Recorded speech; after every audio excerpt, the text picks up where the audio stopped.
آج کل ایک فتویٰ گردش کرتا پھرتا ہے مرزا جہلمی کے بارے میں۔ کچھ لوگوں نے کہا واجب القتل ہے، اور اگر حکومت یہ کام نہیں کرتی تو عوام میں سے کوئی غازی اٹھ کھڑے ہو۔ اس سلسلے میں کیونکہ مجھ سے بھی پوچھا گیا، میں اپنا موقف ریکارڈ کرانا چاہتا ہوں۔ میری نظر میں اس بات میں کوئی شک نہیں کہ مرزا جہلمی بسا اوقات غیر محتاط انداز میں بول جاتا ہے، لیکن اس پر گستاخ رسول کا الزام لگانا ایک تو یہ مشکل ہے جہاں تک میں نے سنا ہے، کیونکہ یہ کہنا جی یہودیوں نے یہ کہا، اس طرح تو قرآن پاک میں کافروں کا قول ذکر ہے نا، مجنون کہتے تھے کافر۔ یعنی کسی کے قول کو حکایت کرنا، اس کا حوالہ دے کر،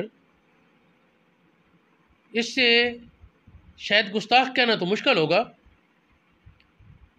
باقی میں یہ نہیں کہہ رہا کہ وہ گستاخ نہیں، ممکن ہے میں نے سارا اس کا کب مطالعہ کیا، کب سنا ہے۔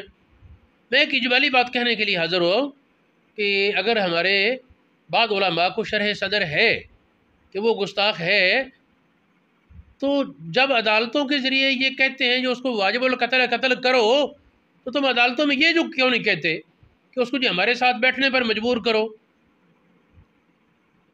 دلائل میں یا ہمیں قائل کر لیں یا خود قائل ہو جائے،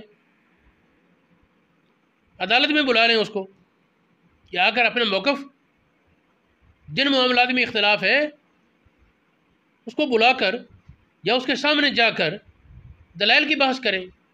اصل خطرناک بات یہ ہے کہ اگر لوگوں کو اس طرح دعوت دی کوئی اٹھے اس کو قتل کر دے، تو پاکستان میں اسلحہ بڑا ہے عوام کے پاس، اور اگر اور کچھ نہ تو چھرے ٹوکے تو ہوتے ہی ہیں نا۔ پھر فتوے تو پھر بہت سے لوگوں پر ہیں۔ ہمارے اہل سنت کے تو آپس میں بھی بڑے سارے فتوے لگے ہوئے ہیں، اور ایک دوسرے کے خلاف اہل سنت کے یہ شیعہ اور دیوبندی کا اختلاف کس پر چھپا ہوا ہے؟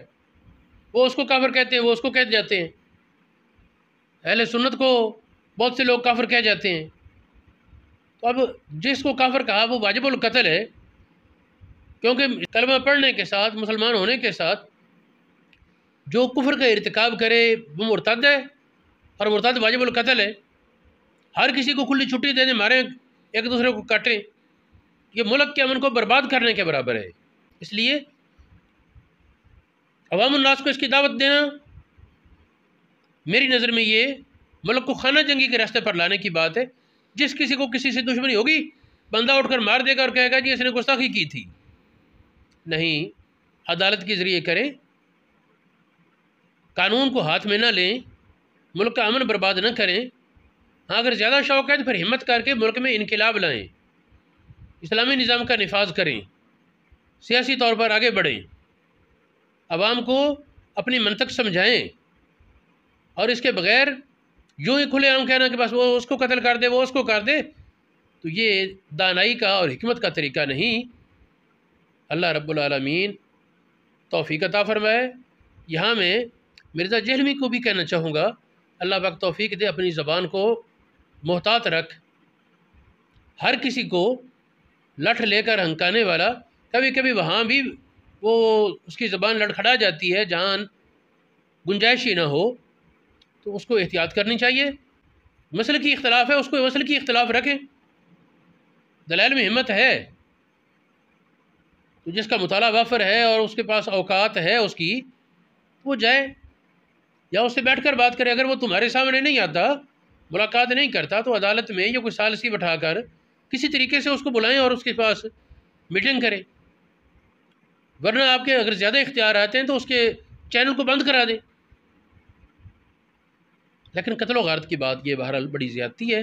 اس طریقے سے اگر عدالت سے ماورا قتل شروع ہوئے تو پھر ملک کا امن قائم رکھنا ناممکن ہو جائے گا، اور یہ بڑی مشکل سے امن ہوا تھا کسی دور میں۔ ایک دوسرے کے علماء پر قاتلانہ حملے ہوتے، قتل و غارت ہوتی، تو وہ صورتحال کسی بھی طرح حوصلہ افزا نہیں، اور اس میں پھر کسی گھر کو معافی نہیں ملتی۔ دوسرے لوگوں کے جسم خون، گوشت اور پوست کے ہیں، تو اپنے علماء کے جسم بھی گوشت، پوست اور خون کے ہی ہیں۔ اگر ان پر تم نے فتویٰ لگایا اور تمہارا فتویٰ واجب العمل ہے تمہارے پیروکاروں کے لیے، تو دوسرے لوگوں نے جو تمہارے علماء پر فتوے لگائے ہوئے ہیں ان کے پیروکاروں کی نظر میں وہ فتوے قابل عمل اور درست ہیں۔ تو اس لیے ہوش کے ناخن لیں اور اس قسم کی فتویٰ بازی میں تیزی کی جسارت نہ کی جائے، بلکہ حکمت کو ہاتھ سے نہ چھوڑنا چاہیے۔